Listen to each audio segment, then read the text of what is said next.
What's up, everybody? Welcome back to the Hangout, where we help others move in excellence.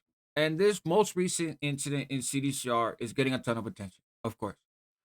But I think I've uncovered something related to that you haven't heard in any of these other videos, right? I think this is breaking news, so to speak, um, about the history of one of these guys. And no, I'm not talking about the dude David being a sex offender, right? That although that so here's the issue. Here's the sequence of events, right? And I'm not gonna read the press release, but essentially, this dude in New Folsom, who has bad charges, right? Charges against women or children or whatever, he loses his life. So no harm, no foul. Nobody really cares, right? Because he got bad charges. So it doesn't really matter. If we're just being honest, right? That's not a loss to society or to the prison system. It is what it is. So it gets a lot of attention though, A, because people are dropping like flies in the California Department of Corrections in the last couple of years, but also because one of the individuals is a very recognizable guy, right? Cody, I think is his name. And he had just been involved in ending somebody's life in Folsom like less than 2 years ago at the same prison where he was brought out to the day room and cuffed to the table and him and his homeboy, because they're a part of a dropout gang, I guess. So him and his homeboy popped out of their cuffs and butchered this dude. And there's video of it. Um and he I think he's already gone to court and convicted or whatever. So so he has an institutional murder under his belt already at New Folsom, right? And so obviously that got a lot of attention. People did videos about it. And then I noticed this morning, right? Gunner and Dubs had done videos and pointed out how his crime partner, his homeboy, I don't know if they're a part of the same gang. I don't really know how that stuff works over there, but his his co-defendant in this case, right, also had bad charges, right? Is doing life in prison and has bad charges. And so the idea that, oh, they must have taken this guy out because he has charges against women and children. Well, that doesn't really make sense. Then this guy has charges against women and children, unless they didn't know, right? Maybe they didn't know. I don't know. Uh, it's a whole mess, right? But so I'm looking around and look what I find. Let's look at this. It like you can't make this stuff up, right? So this article is dated June of 2014. Salinas Valley State Prison. Oh, it's this guy, by the way. Right. So we're gonna talk about him. So a 48-year-old that was at this time. So he's like 50, dude's damn near 60 years old. Running around killing people in prison. No retirement, I guess. So a 48-year-old Salinas Valley State Prison inmate added more time to his already lengthy sentence of 91 years to life after he was found guilty Tuesday of murdering his cellmate in 2005, as well as two other assaults. David Gomez murdered Franklin Feliz, his cellmate of 2 days at the prison. So this happened at Salinas Valley on May 16th, 2005. The grisly details are these. According to a statement by the DA's office, over the course of about an hour, Gomez strangled Feliz, crushed his voice box, beat his face so severely that it caved in, and then cut him multiple times with two inmate made weapons on his neck and arms. I don't know what those dudes charges were, right? He's dead now, so you can't look him up in the system. Uh but yeah, so he just had a field day with this guy. Correctional officer found Feliz's body covered in bed sheets in the back of the cell. Despite washing his hands, Gomez still had Feliz's blood on his arms and legs. I mean, I get it though. Maybe he was hungry, just want to wash his hands, maybe use the restroom, right? Sanitary. So the verdict was consistent with the evidence. The deputy DA, Angela McNutty, I don't know, who prosecuted the case. This isn't the first time we've seen pretty horrific violence. I'll bet you, if she's still in office, if she's still a DA, she's seen a lot more horrific violence since then. According to the testimony at the trial, Gomez allegedly told a prison psychologist that since he was serving a life sentence, Feliz's murder was a quote unquote freebie. Gomez seemed to be very proud of what he had done, she said. He is narcissistic and likes the attention. Interesting. During his testimony, but it gets crazier. If you could believe that, it gets crazier.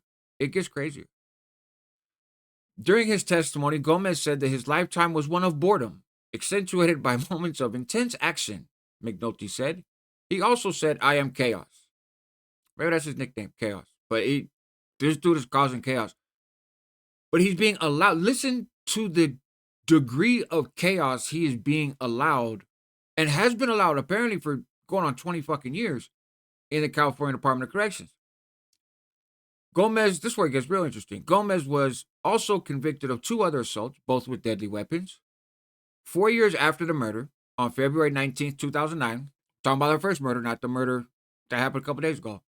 You gotta clarify, you got these fucking serial killers in prison, so you gotta clarify.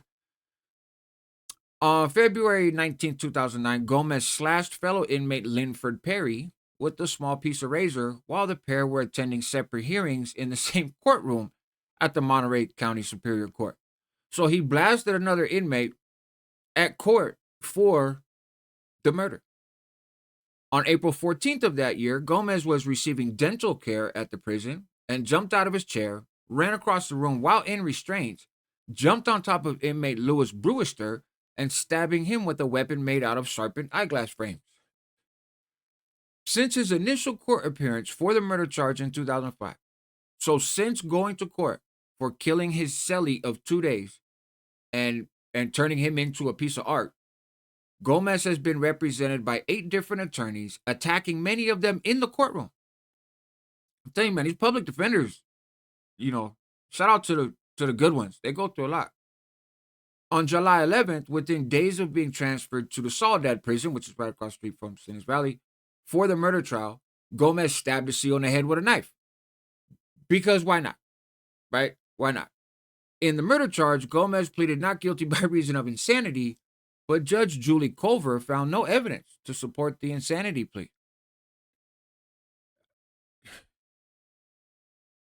If this dude's not insane, what is insane? And I get it, like, oh no, you made a rational decision to kill your cellie, and pleading not guilty by reason of insanity is a tricky legal argument.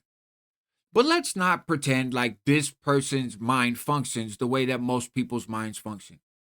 Gomez is scheduled for sentencing on August 20th. At the time of the murder, Gomez had been in prison since 1998 for forcing himself on a woman, forcible oral, and first-degree burglary charges.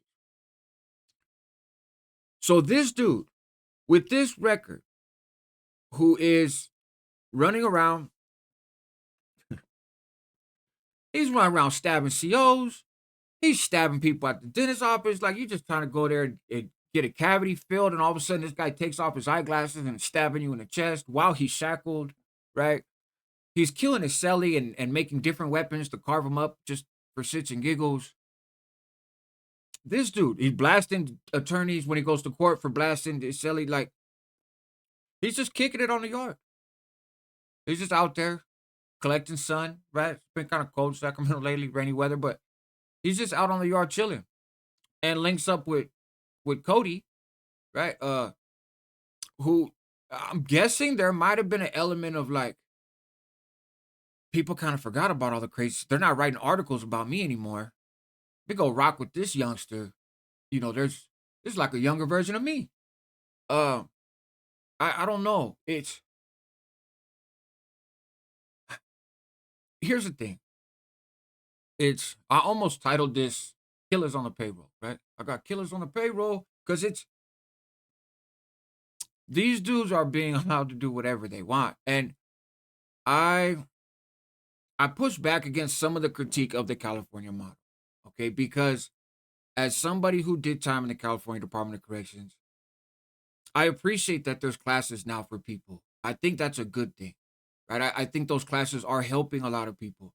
There are a lot of folks that are coming to grips with what led them to prison, which is helping them to not return to prison when they get released. I'm glad that lifers are getting dates. Taking the college classes is amazing because I have sat in college classes in the streets with dudes that had started taking college classes in prison. And not only are they brilliant and they're good students, but they're just solid people. And they're good family people, and they're contributing to society, right? And contributing to the academic environment. People learning trades in there. I don't even know if they still learn trades, but you know, that angle, the rehabilitative model in that regard, I think is a huge improvement from when I first started doing time, and I'm all for it. I support it 100%. As somebody who was validated and was in the SUIT program, I'm thrilled that they took away indeterminate SUIT program. It never should have been. Now you got people in what used to be the SU, and they're doing art projects on easels, and all the cell doors are open. Never would have imagined that that's what that space would be used for, but more power to them. And I'm glad because people sitting in the SU program for 20 years because of who drew them a picture or a birthday card that was signed or whatever is ridiculous, right? It's ridiculous. It was unnecessary. We were not all the worst of the worst, right? So I'm all for that. Uh, not using solitary confinement in the abusive and I would argue torturous ways that it was used before. That being said, you can't just run around kill people in prison and go to trial the next day, right? I mean, apparently you can, right? But there's a flaw in the model here somewhere. I don't have any sympathy for people who harm women and children, so I don't give a shit that this dude was killed the other day, right? I don't care. Um, this dude Gomez, I hope he gets his day too, right? And he's on the receiving end of what he's handing out to everybody else based on his convictions. Okay. So it's not about them. And I I get it. It's SNY yards. There's a lot of people with bad charges. There's just a lot of weird shit that happens over there. And I think there was weird stuff happening on those yards before the California model, right? So that's their world, that's their life, and how you could have sex offenses, but join a gang and stab people with sex offenses, and it, it doesn't make any sense to me, but it doesn't need to. That's their world; they could live in it, right?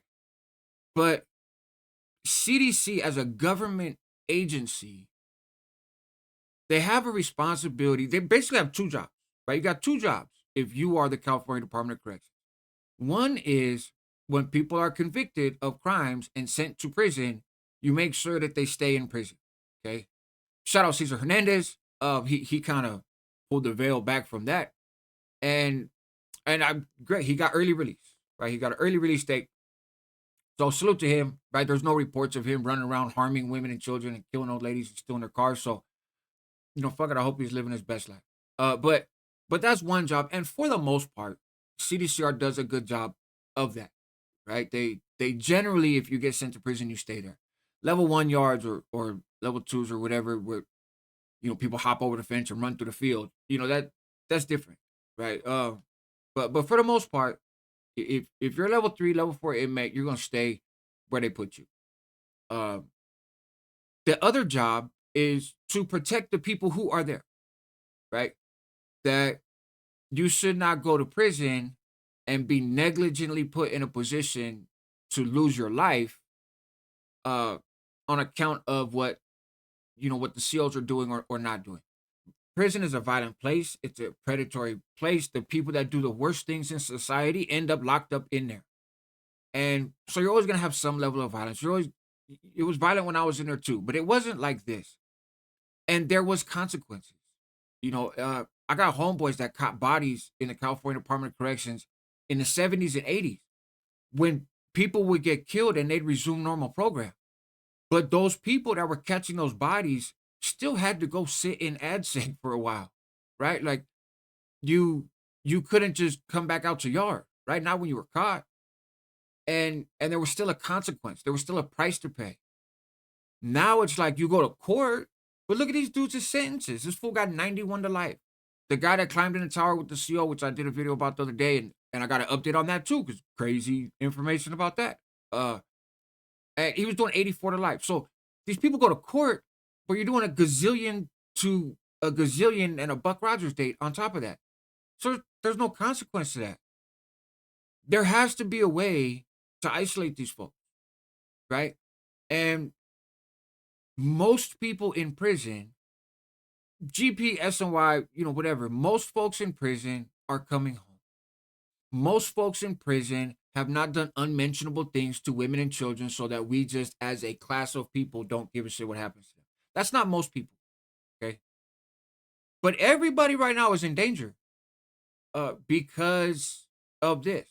Because you got J Cats running around that are just able to do whatever they want. And last point, and I'll end this video, but I had a conversation with Hector Bravo, and I put it up last weekend in a couple different parts. And so you guys check that out if you haven't. But part of the conversation was how they're taking people from these PCRs or that were on PCRs before, and they're putting them on these general population yards where they can't be.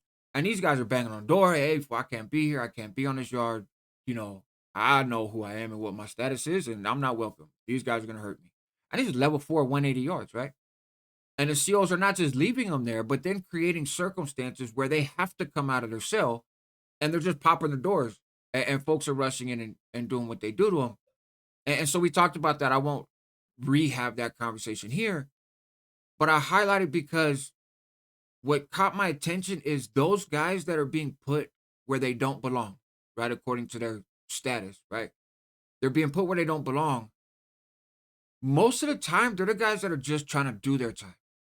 They were out of prison for a long time. They just came back and they relapsed or something, and they got a few years and that's it. They're not the rah PC gang members, fucking kill the actives and rah. They're not them, right?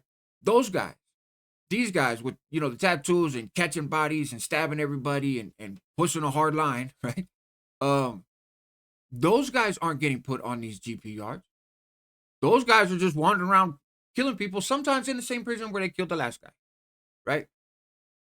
And on the flip side, it's true, these folks with entourages, right, who did 20 years in a shoe and now, back when I was on the yard, you couldn't even walk around in groups of 3, and now there's a group of 9 that follows you wherever you go. Those big time tough guys, they're not the ones getting put on these PC yards, right? Like, hey, time to integrate.